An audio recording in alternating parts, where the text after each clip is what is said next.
Hello, welcome to our Meet the Editors live stream. We're super excited you are joining us. For those of you who don't know, my name is Stephanie Weitrop, and I do digital marketing with Eerdmans. And I just thought this would be a fun idea to try and end our year with a little recap of 2022, get to meet our editors. Some of you may not know them, may not know some fun things about them. So we just thought, let's put them all on a chat here and get to know them a little bit more. So I am just going to introduce James Ernest. He's our editor-in-chief and vice president, and he's going to kick off this conversation, and I'll leave it at that. James. Hi, yeah, thank you, Stephanie, for setting this up. We editors are generally reclusive and don't like to talk to anybody. We hide in our individual offices and work on our manuscripts and books. But hey, Christmas is coming, so we're feeling a little bit festive, and we'd like to talk with you. I'm James Ernest. I try to take care mostly of the theology part of our list. We have several people. I have very gifted colleagues. Just looking over at my screen and taking things in order right now. We have Trevor Thompson. We'll wave to you maybe. Trevor is our editor, who's the chief guru in charge of all things early Christianity, Greco-Roman, etc. Next up my screen is Lisa Ann Cockrell. Lisa is our newest colleague, and she's the creative and the extrovert among us. She'll tell you maybe a little bit of the things that she's been working on acquiring. And then at the top of my screen, I see Andrew Knapp. Andrew is our expert for Hebrew Bible, Old Testament, early Judaism. And then all of us beyond the areas that I mentioned sort of work outside of our own specialties to try to bring the whole range of books that you're used to seeing from Eerdmans. So that's who we are. And I'm not going to talk the whole time at all. I'm going to ask Andrew to talk first, because I think we wanted to give you just sort of a little retrospective of what we published in 2022. Yeah, thanks, James. So yeah, in 2022, we published, I think, 78 new titles, which is fairly standard for Eerdmans. And we are continuing to publish in the areas that I think we are well known for. Most people, I think, associate us with biblical studies and theology and history of Christianity, and just a lot of other things related to the Christian faith, both in terms of sort of high-end scholarship and much more kind of public-friendly trade books. So in the biblical studies world, which again is one of my main areas, we published this year about a half dozen major new commentaries. Our big Old Testament Nikot series saw new volumes on Numbers, Deuteronomy, Ezra, Nehemiah, and Lamentations. In the New Testament world, we had a magisterial new volume on Romans come out by Michael Gorman. Thank you, James, for displaying some of these. They happen to be. And then, yeah. Elsewhere in biblical studies, we had just some of the ones that spring to mind. We have a book by Charlie Trim called The Destruction of the Canaanites that analyzes different Christian interpretations of the troubling passage of Israel's conquest. We had a book on sort of a womanist reading of the New Testament, so focusing especially on issues of race by Love Seacrest called Race and Rhyme. And just very recently, we have a book called Women and the Gender of God by a New Testament scholar, Amy Peeler, that came out that just pushes back on the default assumption of treating God as masculine. And again, and many others. In terms of sort of non-biblical studies, just kind of general faith stuff, we continue to be all over the map. One that I worked on that was in a good way. Yeah, one that I had that was particularly fun was a book called Into the Headwinds. Just it was kind of a philosophical examination of the nature of faith by Terrell and Nathaniel Givens. James has brought in several academic monographs on theology, such as Khaled Anatolius's Deification Through the Cross on Eastern Christianity. And I believe James brought in Dale Allison's Encountering Mystery, which looks at just religious experience in the secular age in the 21st century. You could say I brought it in, or you could say Dale sent it in. Yeah. And then potato. Yeah, and then with us, Eerdmans, we want to stay attuned to important contemporary issues. And I mean, one book that we have in that world is Shannon Kearns' In the Margins, which is a memoir of a transgender man's journey with scripture. So yeah, we cover a lot of bases. Just one last thing I'll say before kind of handing things over a bit is Eerdmans, we're also continuing to focus on trade publishing, and so just much more kind of broadly usable books.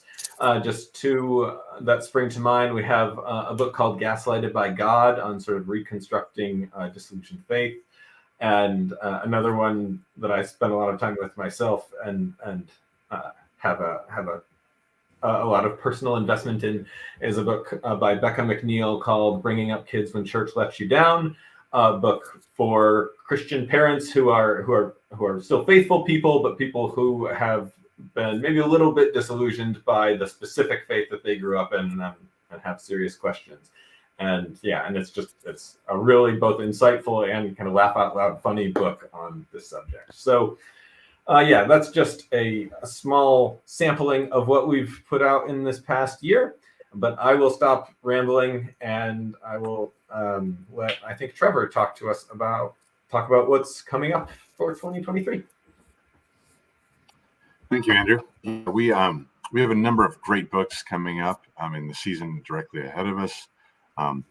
Editors, we get the joy. Authors always wait for their book to come out, and it's this big moment where book meets world. And as editors, we get to have that experience over and over and over again throughout the course of a year, which is a lot of fun to see the work that's gone into a particular book and how readers are going to receive and engage it. And so we're excited about a number of things. The books that I'm going to name now, and this is hard, I'm going to say, because there's a longer list, and there's really no way in this short amount of time that I can go through all of the amazing books. And so I'm just going to hit a couple of highlights, and I'm going to invite James, Lisa Ann, and Andrew to chime in and add commentary here or there as we touch on different things. We'll just kind of quickly make through what is up and coming, fresh on the horizon from Eerdmans Publishing. I'm going to begin where we just were with Andrew, and that is we have a couple of NICOT volumes, Andrew, the books of Joel, Obadiah, and Jonah coming out in May, and then coming out in March, the book of Ruth. You want to say anything about that quickly, Andrew? No, just that, yeah, the NICOT, our New International Commentary in the Old Testament, is kind of the flagship Old Testament commentary series we have. And yeah, we've had a lot of books coming down the pike, and a lot of them are excellent volumes. Ruth is actually, I think it technically publishes in March, but we've already seen the books here. It's spectacular, and yeah, good to have more coming down the chute there. And I will then jump to the New Testament side. I'm really excited to see Con Campbell's pillar commentary on Ephesians, and I know a number of readers are quite excited to see that coming, replacing an older volume in the series. And so I know a lot of people are going to be excited about that. We have a couple of books coming up that are dealing with what is an ongoing problem and point of discussion in our culture, and that is simply information. Who generates it? What is true? What is false? One is a collection of essays called QAnon, Chaos, and the Cross: Christianity and Conspiracy Theories. And then we have another book similar called Faith and Fake News: A Guide to Consuming Information Wisely. So two books as we move in day by day to the heat and the muck, if you will, of the next presidential election. Mm-hmm. Two books from Eerdmans dealing with how to be discerning readers. And I don't know if any of my colleagues want to chime in on that, but it's certainly the presence of those two books on this list reflects deep commitments that I sense inside the press about helping readers navigate on the landscape of information. James, do you want to say something Yeah. about that? The editors that I work with, I'm so happy with them because they each have their own specialized area in which they're really expert, but they're very tuned in also. I think Eerdmans published years ago a book by Fleming Rutledge, something like the Bible in the New York Times, and I feel like our editors have really retained that spirit. That is, we're interested in doing what we do in biblical and theological studies, but we're also very interested in watching the world and the church around us and trying to provide books that will meet needs that are current. Absolutely. It gives life to the day-to-day process and allows us to reach into spaces and hopefully get a hearing. Another series, the LRB, which is growing readers by the years. And Lisa Ann, Oral Roberts and the Rise of the Prosperity Gospel. Yeah. You want to say just I a can quick interrupt. about that? And Andrew, go ahead. Oh, just say, we might want to just say the LRB is the Library of Religious Biography. For those who might not know our acronyms as well as we do. Thank you, Ann. There is acronym E's inside the walls of a press, and it can. Yeah. True. Yeah. Okay. Yeah, the LRB. That was a series that actually Mark Knoll was kind of one of the primary forces around. A lot of our readers will know Mark, and he's brought in a couple of younger scholars who are helping him edit that series. Heath Carter at Princeton and Catherine Gin Lum at Stanford, and they're really starting to put their stamp on it and recruiting kind of emerging scholars from across disciplines, including journalists and other folks, to write volumes. And we're hearing great things. Jonathan Root did this project on Oral Roberts. I think Dan Vaca wrote the foreword for us on it, and it's a really interesting engagement. I think, Andrew, you actually got to dip into that a little bit when the manuscript came in, because I was out. And it's a really fun kind of readable biography that focuses on, his spiritual development. So, yeah. By the way, I should mention another book that's out right now that came out most recently in that series is Anne Blue Will's biography of Ruth Bell Graham, which just won last week. It was announced Christianity Today's Biography of the Year award. So congrats to Anne. And there's a beautiful cover. I really love that. Odd Cross to Bear. Ruth Bell Graham. So another, if you're still shopping for Christmas gifts, that one especially I think would be a great gift. In the vein of books that pursue new directions and conversations, Lisa Ann, would you say something about Lessons and Carols, a meditation on recovery by John West? Which I have right here.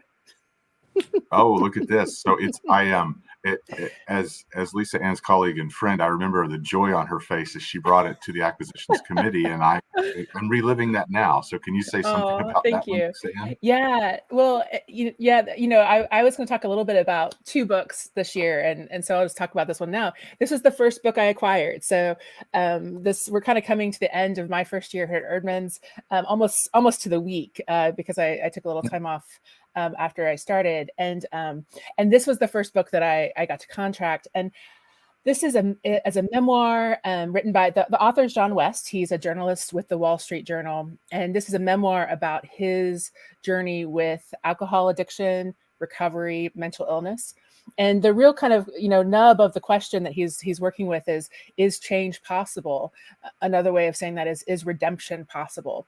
And it's just really delicious prose, or it's kind of like between prose and poetry in this space. Sometimes called lyric essay. And it's called Lessons and Carols, which some will know is an Episcopalian or Anglican Christmas service in which there's a Bible reading, a lesson, and then everyone sings a Christmas carol. And there's a cycle of 9 of these through the service. And John started hosting a Lessons and Carols gathering.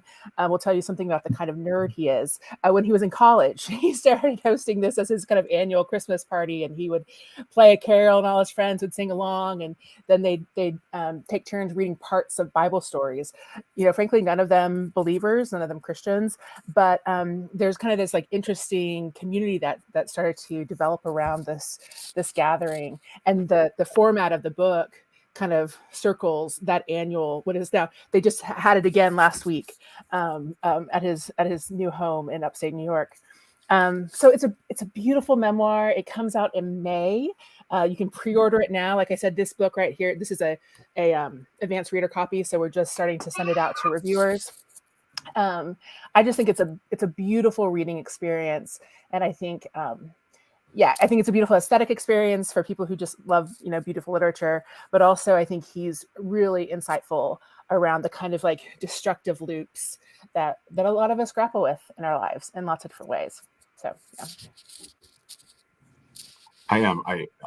We often say in our meetings, and now for something totally different, I'm going to shift back into a different realm, which is that of politics.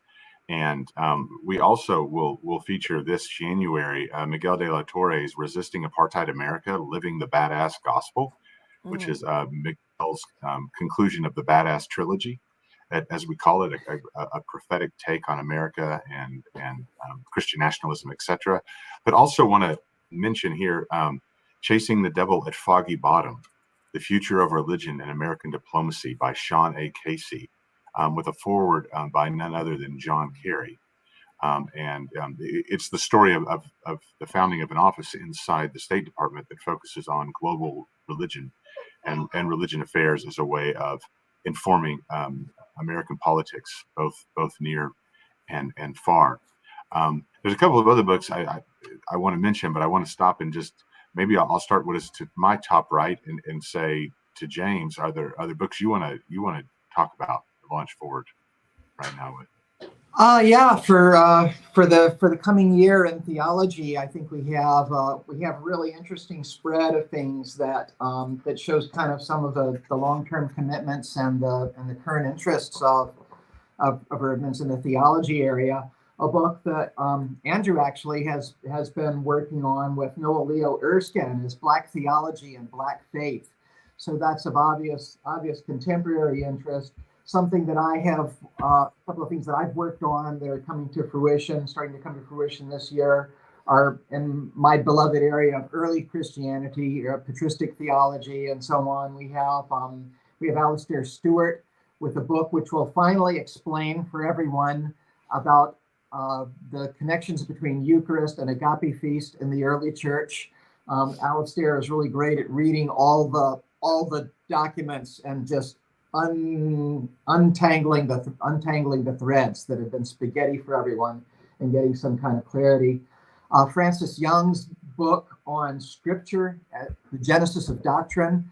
This will be in the upcoming year, the first volume of a two-part opus she has on how doctrine and Scripture correlate in early Christianity. And Dan Migliori is a book, he's an author, but his book, Faith Seeking Understanding, has been used by so many theology students for so many years in so many settings. And we're going to be bringing out the 4th edition of that book in the upcoming year. So that's just a little bit of a sampling from our theology area. Lisa Ann, I'll throw the same question to you in terms of what's up and coming. So, and yeah. I already see the glimmer in your eyes. You're ready to. Well, it's interesting. I mean, as noted, like I'm kind of the newbie on the team, and one of the kind of interesting dynamics is, it takes a long time to write a book, and then it takes a little while to publish a book. And so a lot of this stuff, Lessons and Carols is the first book I signed up about a year ago. It's coming out in May. So there's a little bit of this interesting period for me in which I'm stewarding projects that I didn't necessarily have a hand in acquiring, but that I'm very happy to be, kind of working on. So there's a little bit of this like fuzzy zone for me before we start getting into the projects that I've kind of been with from the beginning. But another project that's coming out, as folks will notice, I'm kind of the generalist on the team. I kind of work across different categories, but I do a lot with personal narrative. And so we've got Lessons and Carols, this meditation and recovery, and then another book is Arthur Bohr's book Shattered, which is a memoir, just a really beautiful memoir about growing up with an abusive father. And that story is an important one for people to tell and to hear. But I think what really kind of elevates or makes Arthur's kind of we talk about, it's not just everyone has a story, but what makes a good book is the kind of meaning you make from your story. And I think what Arthur is doing is he's taking a close look at kind of he's a Dutch immigrant. His family is from the Netherlands, and kind of the trauma of the Dutch people that they experienced during World War II, and how a lot of that has reverberated across generations in intergenerational violence, and how it's related to notions of masculinity, and how that relates to kind of specifically in a kind of reformed Christian milieu. It's a really interesting book that both, Arthur kind of really beautifully, heartbreakingly kind of brings us into his own experience of abuse, but also sets it in a context that I think makes it, kind of interesting. And I think people will be able to act, whether you're, have any connection to the kind of Dutch immigrant population or not. Like, I think there's something there for everyone to kind of learn from and think about, around masculinity and religion, and how these things play out in violence in our families often. So that's a project I'm really excited about. Weird to say. I'll also mention a project that we kind of just launched kind of recently, which is Padraig Tuma's. Some of you might be aware of the poet Padraig Tuma, who has a poetry podcast called Poetry Unbound.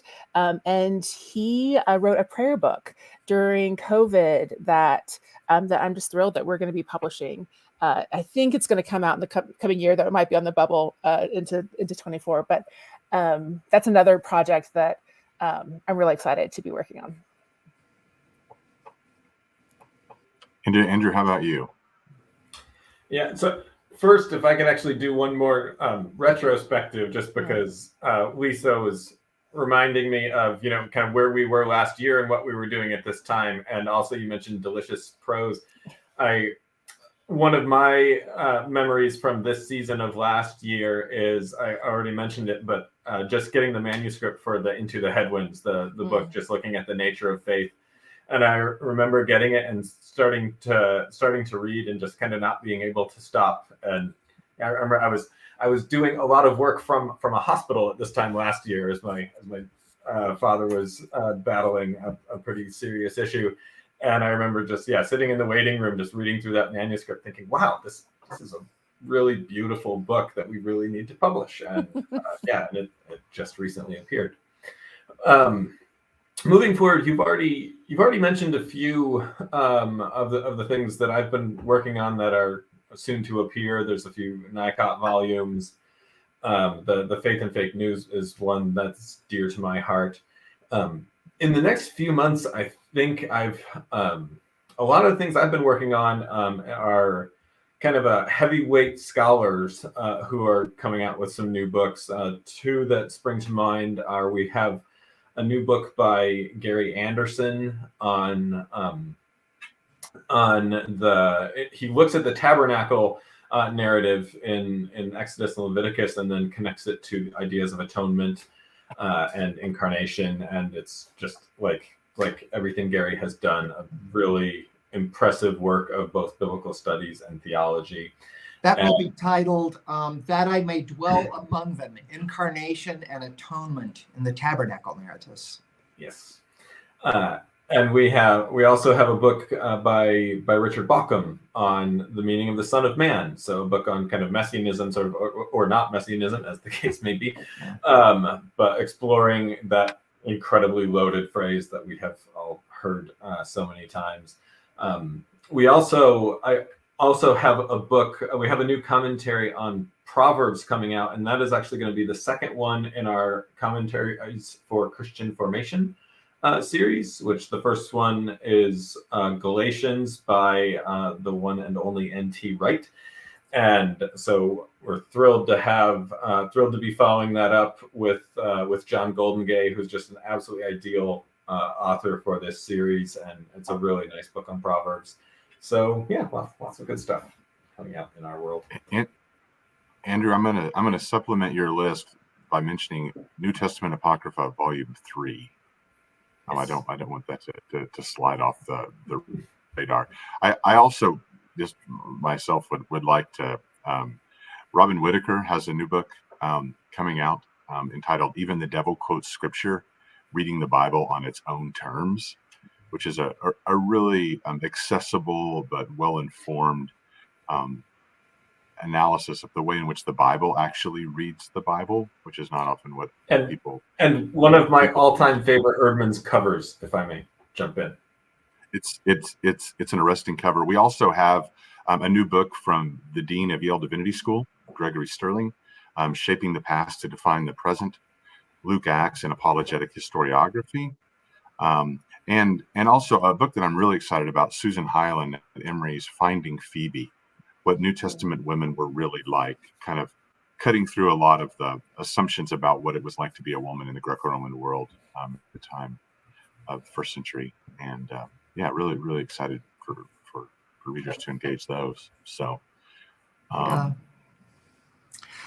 well, did you ask one more thing that you wanted to throw in, or are you done? I was just going to answer the pressing question that I think everybody who's watching this live wants to know. It's the question that I'm asked all the time. People text me constantly, and they ask, like, "Do you all really like each other?" Or, yeah, lots of people are really wondering about that. I mean, there's a reason we're in different rooms. It's a hot topic, and I just want to affirm to everyone in the Facebook universe that yes, the Eerdmans editorial team, we are all very collegial. We get along. We like each other, and we're even friends. And we do occasionally entertain Lisa Ann's dad jokes. So that's I've got some doozies. That's the answer to that burning question. We even like our other editors who aren't part of the acquisitions team, who do the work on the books, develop the projects. Jenny and Laurel and Tom, and then there's other people who work with them. I like Alexander, our production vice president guy, who let me borrow his Christmas tree. So I was just admiring that tree. You're looking that's not me. Especially festive. Okay. Yeah, so we're grateful for that. Someone in the chat mentioned our children's books, and we haven't talked about those on this half hour. This is a half hour dedicated to our adult program, but we love those too, and the people who work with us who bring those out. Kathleen and her people and in the EBYR, Eerdmans Books for Young Readers area. We like our boss, Anita. She puts up with us all. And I don't know. We're blessed to work with a really wonderful crew of people who, whether they're doing accounting, they're doing sales, they're buying the production, but they're people who love our books. They care about our readers, and that's what we're about. Trying to work together to produce books that you will enjoy, that will help you in your ongoing quest to integrate God, Bible, theology, church, world, and then around the peripheries of that, whatever sort of cultural and intellectual, spiritual issues that you have, whether you're a Christian or somebody who's outside of the church, interested in related spiritual questions. Eerdmans is all about trying to produce excellent books to serve you in all of those areas. So when when Stephanie told me that our go live time was 3:00, I asked her, "Okay, what's our go dead time?" And she said, "Why don't you try to wind it up around 3:30?" So it's around 3:30. So I'm going to try to wind it up here. But I want to give Trevor, Andrew, Lisa Ann, got any last thing to say, or are you good?